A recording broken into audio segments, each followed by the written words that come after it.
श्री राम चतुस्सप्तितमः सर्ग। जाम्बवान के आदेश से हनुमान जी का हिमालय से दिव्य औषधियों के पर्वत को लाना और उन औषधियों की गंध से श्री राम लक्ष्मण एवं समस्त वानरों का पुनः स्वस्थ होना। युद्ध के मुहाने पर जब वे दोनों भाई श्री राम और लक्ष्मण निश्चेष्ट होकर पड़ गए, तब वानर सेनापतियों की वह सेना किंग कर्तव्य विमुढ़ हो गई।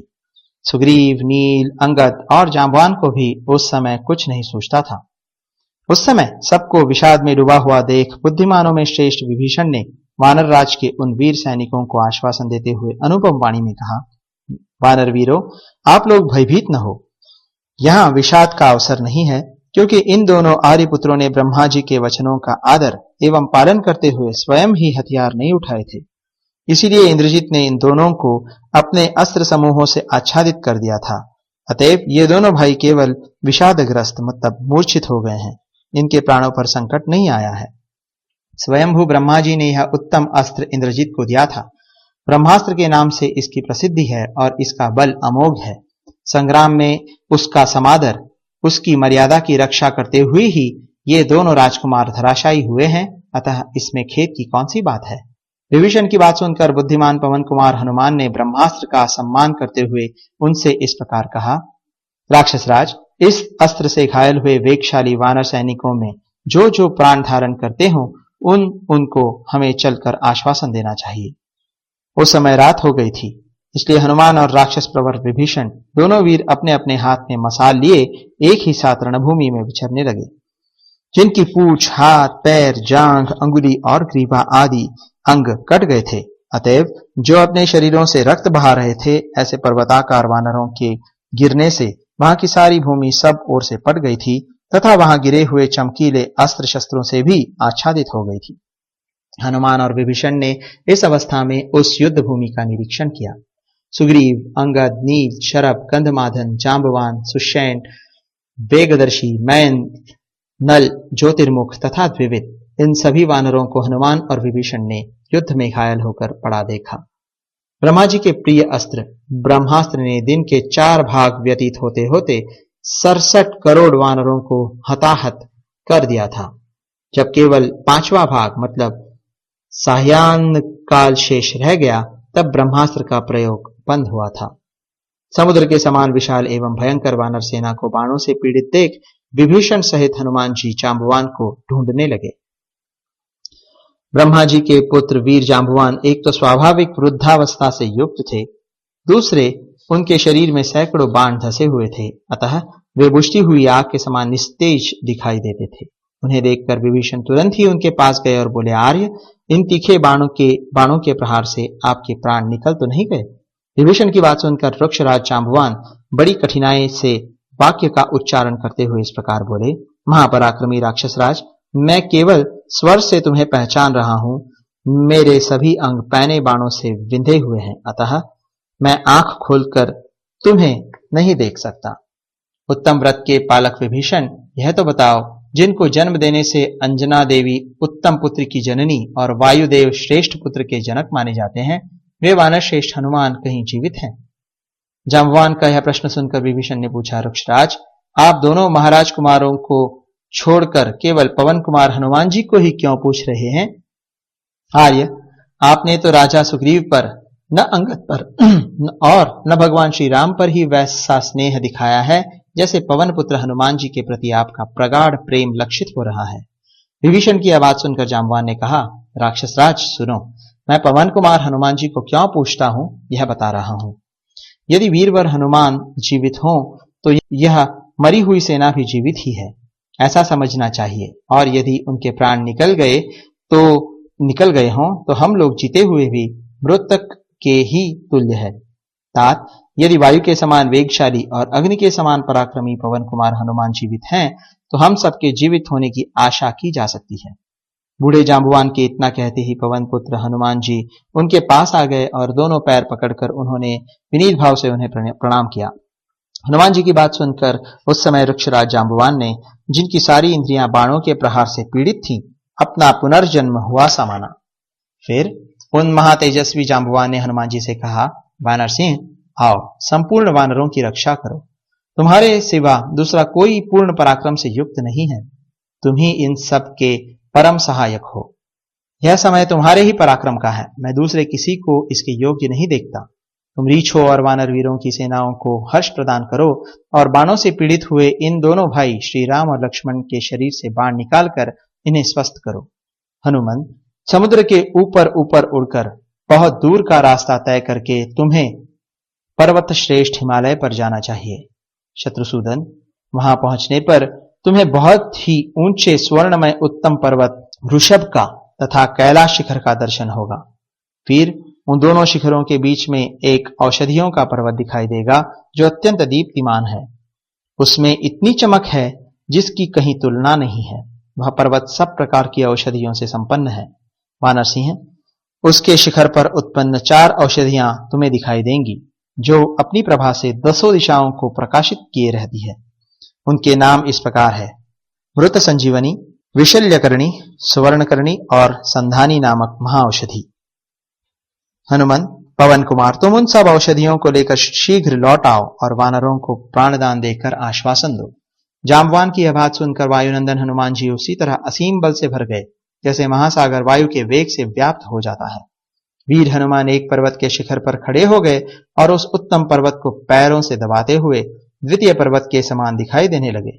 हनुमान जी के चरणों के भार से पीड़ित हो वह पर्वत धरती में धंस गया। अधिक दबाव पड़ने के कारण वह अपने शरीर को भी धारण न कर सका। हनुमान जी के भार से पीड़ित हुए उस पर्वत के वृक्ष उन्हीं के वेग से टूटकर पृथ्वी पर गिर पड़े और कितने ही जल उठे। साथ ही उस पहाड़ की चोटियां भी ढहने लगी। हनुमान जी के दबाने पर वह श्रेष्ठ पर्वत हिलने लगा। उसके वृक्ष और शिलाएं टूट फूट कर गिरने लगी, अतः वानर वहां ठहर न सके। लंका का विशाल और ऊंचा द्वार भी हिल गया। मकान और दरवाजे ढह गए। समूची नगरी भय से व्याकुल हो उस रात में नाचती सी जान पड़ी। पर्वताकार पवन कुमार हनुमान जी ने उस पर्वत को दबाकर पृथ्वी और समुद्र में भी हलचल पैदा कर दी। तदनंतर वहां से आगे बढ़कर वे मेरु और मंदराचल के समान ऊंचे मलय पर्वत पर चढ़ गए। वह पर्वत नाना प्रकार के झरनों से व्याप्त था। वहां भांति भांति के वृक्ष और लताएं फैली थीं। कमल और कुमुद खिले हुए थे। देवता और गंधर्व उस पर्वत का सेवन करते थे तथा वह 60 योजन ऊंचा था। विद्याधर, ऋषि मुनि तथा अप्सराएं भी वहां निवास करती थीं। अनेक प्रकार के मृग समूह वहां सब ओर फैले हुए थे तथा बहुत सी कंदराएं उस पर्वत की शोभा बढ़ाती थी। पवन कुमार हनुमान जी वहां रहने वाले यक्ष, गंधर्व और किन्नर आदि सबको व्याकुल करते हुए मेघ के समान बढ़ने लगे। वे दोनों पैरों से उस पर्वत को दबाकर और वडवानल के समान अपने भयंकर मुख को फैलाकर निशाचरों को डराते हुए जोर जोर से गर्जना करने लगे। उच्च स्वर से बारंबार गरजते हुए हनुमान जी का वह महान सिंहनाद सुनकर लंकावासी श्रेष्ठ राक्षस भय के मारे कहीं हिलडुल भी न सके। शत्रुओं को संताप देने वाले भयानक पराक्रमी पवन कुमार हनुमान जी ने समुद्र को नमस्कार करके श्री रामचंद्र जी के लिए महान पुरुषार्थ करने का निश्चय किया। वे अपनी सर्पाकार पूंछ को ऊपर उठाकर, पीठ को झुकाकर, दोनों कान सिकोड़कर और वड़वामुख अग्नि के समान अपना मुख फैलाकर प्रचंड वेग से आकाश में उड़े। हनुमान जी अपने तीव्र वेग से कितने ही वृक्षों, पर्वत शिखरों, शिलाओं और वहां रहने वाले साधारण वानरों को भी साथ साथ उड़ाते गए। उनकी भुजाओं और जांघों के वेग से दूर फेंक दिए जाने के कारण जब उनका वेग शांत हो गया तब वे वृक्ष आदि समुद्र के जल में गिर पड़े। सर्प के शरीर की भांति दिखाई देने वाली अपनी दोनों भुजाओं को फैलाकर गरुड़ के समान पराक्रमी पवन पुत्र हनुमान जी संपूर्ण दिशाओं को खींचते हुए से श्रेष्ठ पर्वत गिरिराज हिमालय की ओर चले, जिसकी तरंगमालाएं झूम रही थीं तथा जिसके जल के द्वारा समस्त जल जंतु इधर उधर घुमाए जा रहे थे। उस महासागर को देखते हुए हनुमान जी भगवान विष्णु के हाथ से छूटे हुए चक्र की भांति सहसा आगे बढ़ गए। उनका वेग अपने पिता वायु के ही समान था। वे अनेकानेक पर्वतों, पक्षियों, सरोवरों, नदियों, तालाबों, नगरों तथा समृद्धशाली जनपदों को देखते हुए बड़े वेग से आगे बढ़ने लगे। वीर हनुमान अपने पिता के ही तुल्य पराक्रमी और तीव्रगामी थे। वे सूर्य के मार्ग का आश्रय ले बिना थके मंदे शीघ्रता पूर्वक अग्रसर हो रहे थे। वानर सिंह पवन कुमार हनुमान महान वेग से युक्त थे। वे संपूर्ण दिशाओं को शब्दायमान करते हुए वायु के समान वेग से आगे बढ़े। महाकपि हनुमान जी का बल विक्रम बड़ा भयंकर था। उन्होंने जाम्बवान के वचनों का स्मरण करते हुए सहसा पहुंचकर हिमालय पर्वत का दर्शन किया। वहां अनेक प्रकार के सोते बह रहे थे। बहुत सी कंदराएं और झरने उसकी शोभा बढ़ा रहे थे। श्वेत बादलों के समूह की भांति मनोहर दिखाई देने वाले शिखरों और नाना प्रकार के वृक्षों से उस श्रेष्ठ पर्वत की अद्भुत शोभा हो रही थी। हनुमान जी उस पर्वत पर पहुंच गए। उस पर्वतराज का सबसे ऊंचा शिखर स्वर्णमय दिखाई देता था। वहां पहुंचकर हनुमान जी ने परम पवित्र बड़े बड़े आश्रम देखे, जिनमें देवर्षियों का श्रेष्ठ समुदाय निवास करता था। उस पर्वत पर जिन्हें हिरण्यगर्भ भगवान ब्रह्मा का स्थान, उन्हीं के दूसरे स्वरूप रजतनाभि का स्थान, इंद्र का भवन, जहां खड़े होकर रुद्रदेव ने त्रिपुरासुर पर बाण छोड़ा था, वह स्थान, भगवान हयग्रीव का वासस्थान तथा ब्रह्मास्त्र देवता का दीप्तिमान स्थान, ये सभी दिव्य स्थान दिखाई दिए। साथ ही यमराज के सेवक भी वहां दृष्टिगोचर हुए। इसके सिवा अग्नि का, कुबेर का और 12 सूर्यों के समावेश का भी सूर्य तुल्य तेजस्वी स्थान उन्हें दृष्टिगोचर हुआ। चतुर्मुख ब्रह्मा, शंकर जी के धनुष और वसुंधरा की नाभि के स्थानों का उन्होंने दर्शन किया। तत्पश्चात श्रेष्ठ कैलाश पर्वत, हिमालय शिला, शिव जी के वाहन वृषभ तथा स्वर्णमय श्रेष्ठ पर्वत ऋषभ को भी देखा। इसके बाद उनकी दृष्टि संपूर्ण औषधियों के उत्तम पर्वत पर पड़ी, जो सब प्रकार की दीप्तिमती औषधियों से दीप्यमान हो रहा था। अग्नि राशि के समान प्रकाशित होने वाले उस पर्वत को देखकर पवन कुमार हनुमान जी को बड़ा विस्मय हुआ। वे कूदकर औषधियों से भरे हुए उस गिरिराज पर चढ़ गए और वहां पूर्वोक्त चारों औषधियों की खोज करने लगे। महाकवि पवन पुत्र हनुमान जी सहस्त्रों योजन लांघ कर वहां आए थे और दिव्य औषधियों को धारण करने वाले उस शैल शिखर पर विचरण कर रहे थे। उस उत्तम पर्वत पर रहने वाले संपूर्ण महाऔषधियां यह जानकर कि कोई हमें लेने के लिए आ रहा है, तत्काल अदृश्य हो गईं। उन औषधियों को न देखकर महात्मा हनुमान जी कुपित हो उठे और रोष के कारण जोर जोर से गर्जना करने लगे। औषधियों का छिपना उनके लिए असह्य हो गया। उनकी आंखें अग्नि के समान लाल हो गईं और वे उस पर्वतराज से इस प्रकार बोले, नगेंद्र, तुम श्री रघुनाथ जी पर भी कृपा नहीं कर सके? ऐसा निश्चय तुमने किस बल पर किया है?